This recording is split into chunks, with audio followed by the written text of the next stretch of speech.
алыстан берді ғой. Бірінші тапсырышымызды. Сағат 7:16.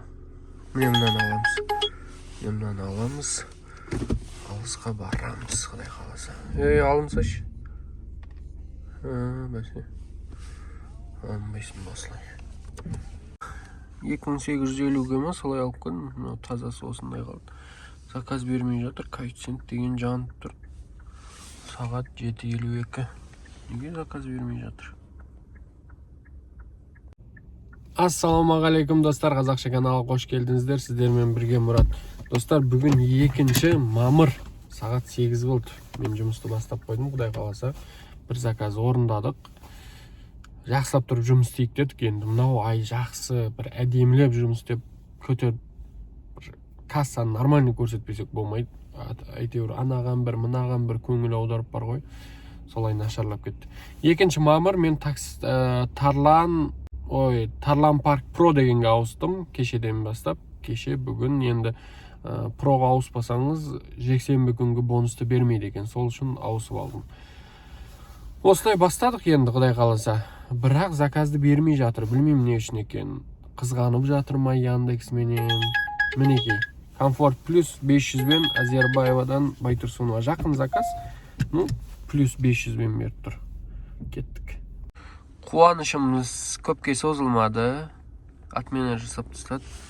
Енді тағы күтеміз. Тағы тосамыз. Коэффициент 1500-ге дейін жанып тұр.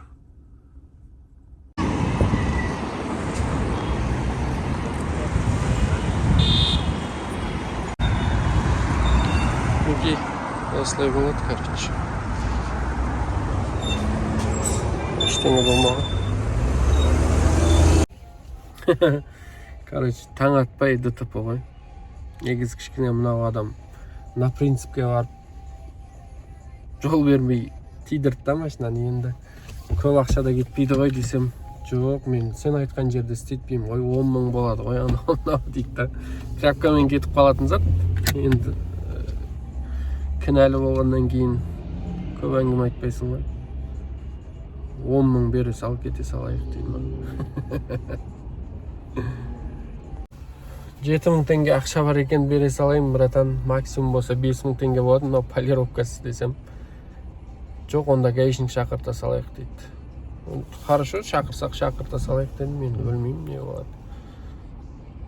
Көнбей жатыр 7000-ға.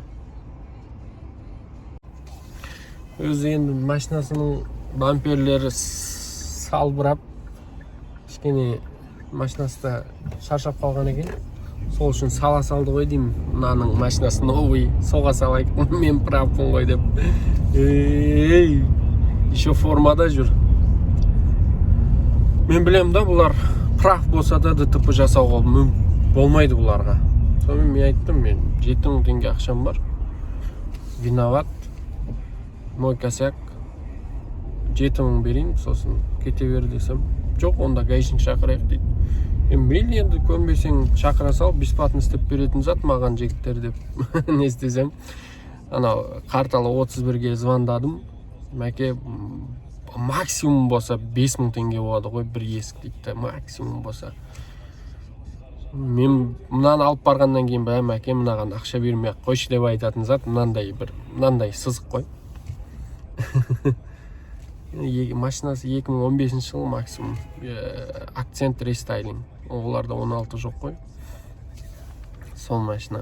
Сонымен берейін десем, жоқ, гаишник шақырамыз дейді. Мен шақырсаң шақыр деп келіп отырып алдым ғой. Шақырса не істеймін деп. Шақырса маған негізі штраф жазып береді ғой. Бұларға госслужащийда жұмыс істейтіндерге штраф жасауға, ДТП жасауға болмайды. Даже бұлар прав болса да болмайды. Сонымен шақырсаң шақыр дедім да, ашуланып кеттім да енді ан жерде мың етіп отқанына. Тряпкамен сүртіп берейін, кетіп қалады десем, братан тиіспей ақ қойшы дейді. Ладно, сенің машинаң тиіспеймін дедім да. Сонымен кетті, 7000 теңгені алды. Біз 3700 ақша таптық, минус 7000 теңге. Еще мына жақта бензин бар. Короче, бүгін 0-0-ге істейді екенбіз. Или шығамыз ба плюсқа? Шығып кететін шығармыз. Мінекей осылай таксистің ең үлкен минустары осылай жолдағы абайсыздық. Қазір мен енді былай досконально айтсам, сен не правсың. Дұрыс, мен не правмын. Мен қасындағы полосаға кіргем ғой. И менің артымдағы машина, менің дәл қасымдағы машина, мынау мен қасымда тұрған полосадағы машина ар жақтағы полосаға өтіп жатыр да. Мен соған пайдаланып былай кіріп кетейін деп кіріп келе жатсам, анау шықты, мынандай жер қалды, сонымен кірді ғой, тарс қып ұрып өтіп кетті. Ой, шелек. Осылай машинасын бітіреді бұндайлар. Құдайға шүкір, менікіне ештеңе болған жоқ. Менікі просто артына былай бұрылып қалды, боковой. Бітті сонымен. Сол үшін таксиге келмеңіздер деймін ғой. Осындай жолда не бір түрлі осындай апаттар, жағдайлар, аяқ асты болған жағдайлар өте көп. Менікі ғой, енді жай ғана сыза салдым, 7 мыңмен бітіп кетті. Адамдардікі 700 мың, 7 миллионмен бітпейтіндері бар. Себебі қымбаттау машинаны соққанымда қазір. Ойба, қымбат машина болғанда ондай жерге кірмейтін еді. Но просто арзан машина болғаннан кейін салды ғой. Настроение түсірмейміз, жұмысты бастаймыз. А то қазір настроение түсіретін болсақ, кешке дейін жұмыс бітпейді. Ой, берекесіз болып кетеді бар ғой. Маңдайымызға жазылған сондай бір жолда болуы. Солай. Лейбергке қарай келуді қажет жоқ ау деймін, мынау мост былай тұр ғой. Мост мейлі ғой, Қошқарбаевада тұр екен. Мын жаққа келмеу керек. Бірақ мен мынандай заказ алдым, плюс 900 бен комфорт тариф. Әдемі. Айтпақшы, алып келген пассажирім бар ғой. Қайда, қаншаға шықты оның ақшасы? 1960 шығыпты. Бағана сол алып келе жатқан пассажирім. Мен достық Мәңгілік елде тидім машинаға. Ол кісі Мәңгілік ел Қонаеваға бару керек. 2 арка бар ғой. Сол бір арка ерте түсіп қалды да. Сол айтады: походу мы приехали. Давайте я пешком побежу. А вам не дейді? Сізге сабыр тілеймін деді да кетті ғой. Сабыр емес, 7000 теңге беріп кетпедің бе деймін да.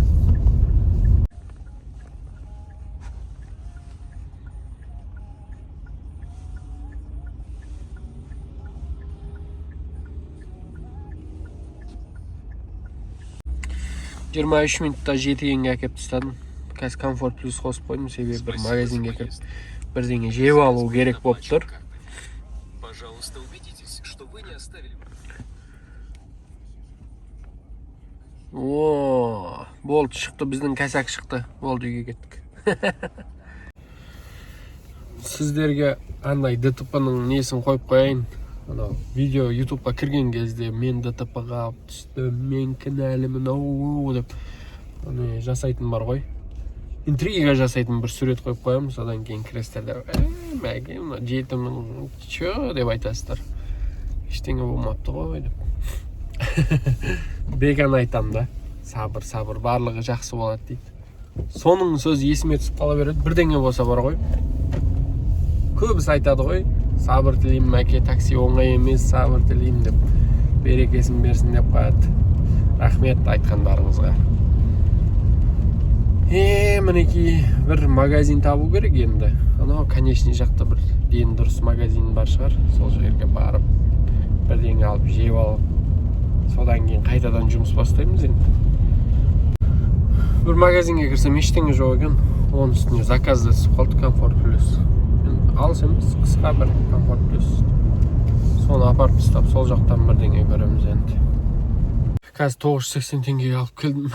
Енді кішкене перекур жасап, бағаналарды кішкене естен шығарып алсақ, ары қарай нормально жұмыс істеп кетемін деген ойдамын. Жақсы болады барлығы. Қазір магазинге кіріп шығайық. 10 километрден алып келдім. Сағат 12 болды. Қазір тамақ ішуге по делам басатын шығармыз. Заказ будет оплачен картой. Ой, Тарлан Парк Проға ауысыңыздар, достар. Тарлан Парк Проға қалай ауысамыз деп, анау былай жасаған кездеріңізде, мынау ішінде тұрады, міне. Тарлан парк осының қасында немесе бұл ратта тұрады. Мен бұрын істеген таксопарктар мынаның барлығы. Мынада ровно 2 жыл болды істеп келе жатқаныма. Соны енді мынаған ауысуымыз керек. Екеуі бір парк. Все, менің расходтарым шықты. 7000 ненікі, ДТП-нікі. Сосын 5000-ға бензин қайық. 5000-лық кетем екен. 5000-лық кетеді примерно. 12000 ба, и тамағы шуым бар. Сонымен қазір плюс 1000 теңгеден ғой. 1500. Қонаеваны ашыпты ғой. Неке. Үстінде мост жоқ, бір түрлі екен. 2021 жылғы шыққан ақшаны енді көріп тұрмын мен. Жерде де сол кісінің несі былай жасайды именно. Сағат 4 болды, қайтадан жұмыс бастайын деп жатырмыз. Енді істейтініміз өзіміз қалтамызға қалады, Құдай қаласа. Что-то менде интернет істемей қойды, қараңыздар. X болып тұр, Wi-Fi мен отырмын. Мынаны алып келіп едім, мынау. Теңгем 10.000 теңге ғана деп мынаны беріп кетті, 250 рубль. Білмеймін, бұны не істеймін. Мынау Токио мо бір жерден интернет бойынша озып кеттік, анау деген министр бар еді ғой, Бағдат Мусин. Министр цифрового развития дейме, бірдеңе дейді. Сол босап кетіп бар ғой, интернетіміз құлады ғой, кәдімгідей. Чөтім шынымен мынау Бағдат Мусин антенналарды көтеріп жүрген жоқ еді. Жұмыстан босатқаннан кейін деп тастап кеткен жоқ па? Вообще, еш қай жерде істемей қойды ғой мынау. Айқайлап алсам ғой, деп мынаны айдалады, болмайды. 18 тапсырыс болды, 22.000, примерно 500-дей. Әлі процентін алған жоқ, алғаннан кейін есептейміз. Қазір қала кішкене пробка болып қалды бар ғой, сағат 6 болып қопты уже. 25-26 мыңға жеткізіп жіберсек, одан кейін домой кетеміз, себеп кішкене шаршап қалдық. Күндіз ұйықтап алам деп ойлағам, ұйықтай алмадым. Сол үшін енді кішкене жұмыс жасап, одан кейін кетеміз. Таңертең білесіздер ғой, настроение бомба еді ғой. Машинаға тигеннен кейін енді шаршатады екен де бәрібір. Ойламайын десең де ойлап қоя бер дегенсің бар ғой. Болмайды екен. Осындай қала пробка болып тұрған кезде осындай шетінде жүре берсең де қаланың, ойбай. Мынандай. Ой, мынау көрді. Әл-Фарабиден жаңа вокзалға берді. Осылай жүрміз. Әдемі көрініс, бұл жерде.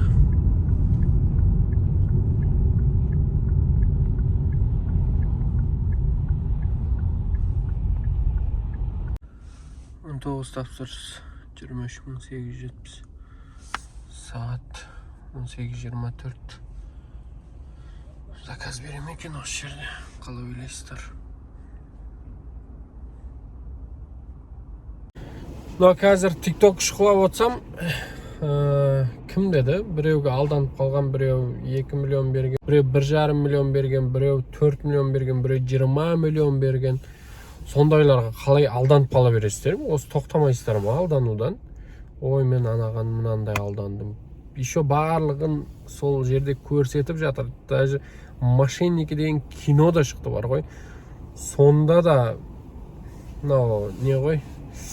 Медицина қаншалықты көп дамиды, бірақ ауру соншалықты көп дегені бар ғой. Ауру соншалықты көп деген не бар ғой, білесіздер ма? Сол сияқты бізде де қаншама көзіне көрсетіп жатса да, маңдайына алып көріп, мынау мошенничество деп көрсетіп жатса да, біздікілер по-любому алданады ғой. Мен түсінбеймін бар ғой. Кім 1,5 миллионға өзінің күнін көре алмай жүрген адам 1,5 миллионға кредит алып не сатып алады? Оған да, ой, сен өз орныңды біл, сен анасың, сен әкесің, сен дұрыс әке бол. Ол кітапта да жазылған ғой, сен дұрыс әке бол деген сөз. Или мен айта салайын ба сіздерге? Сен мужиксің, сен үйіндегілері барлығын сен асырауың керек, молодец деп жіберсем, соған 1,5 миллион бересіздер ма? беріңіздерші, мен қайтарып беремін, бірақ кейін қайтарып беремін да. Бірақ алдап кетпеймін да ана сияқты. Кейде ниетіміз деймін да, сразу орындалып кете салады ғой.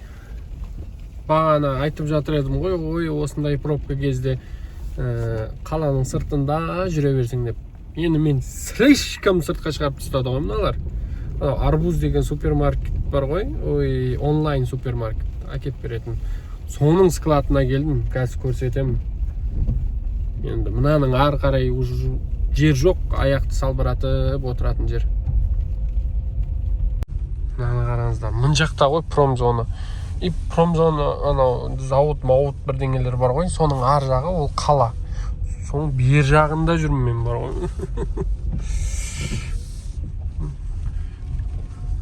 Осылай жүрміз. Бізде 20 тапсырыс 25 мың теңге. Құдай қаласа жетті планыма. Мен үйдің алдына заказ алып келіп едім. Срочно шаршап қалдым мен. Үйге кіріп, демалғым келіп кетті да енді. Солай енді. Бүгін кішкене қораға кіргеніміз бар енді. Мына видеоның басын андай сурет қойғаныма ренжімейсіздер. Енді былай интрига жасап тастайын дедім да енді. Қызық болып кетсін дедім. Солай 22 тапсырыс 27.500 теңге. Одан 7.000 теңге ДТП, 5.000 теңге жанармай, 12.000 болды ма? 2.000 теңге обед іштік, содан кейін горилла, дизи іштік. Сонымен 2.000 теңге, 7.000, 14.000 теңге кетті. Сонда 13.500 теңге бізге қалтамызға қалды. Солай, мен осының барлығын неше сағатта жүргенімді қазір есептеп берем. Мен осының барлығын сағат 7.22-де бірінші тапсырысты алғам, содан кейін 1-де тоқтатқам түскі тамаққа, содан кейін 4.14-те қайтадан бастадым да, мінекей 8-де тоқтаттым. Былайын айтқанда 9,5 сағат уақыт кетті осыншама ақша табу үшін, 22 тапсырыс орындау үшін. Ал километрде есептейтін болсақ, 175 километр жол жүріппін мен. Негізі 5.000 теңгелік жанармай кеткен жоқ, мен грубо есептей салғам ғой, 3,5-4.000 теңгелік ақша кеткен негізінде. Енді мен былай айта салдым да. Солай 13.000 теңге ақша таптық, әйтпесе 20.000 теңге табатын едік. Анау сондай кішкене байқаусызда болып қалды. Байқаусызда емес, мен үлгерем деп кірдім, на принципке басып, ана кісі басты да мен тидім. Мен кінәлімін, ақша төледім, солай. Ал енді, достар, абайлаңыздар, ондай қатты не істемеңіздер, принципке кетіп қалған адамдар жолда көп, сол үшін жолда абайлап жүріңіздер. Бүгіндікке бітті, сіздермен қоштасам, келесі видеода және Астананың көшелерінде кездескенше сау аман болыңыздар, рахмет барлықтарыңызға.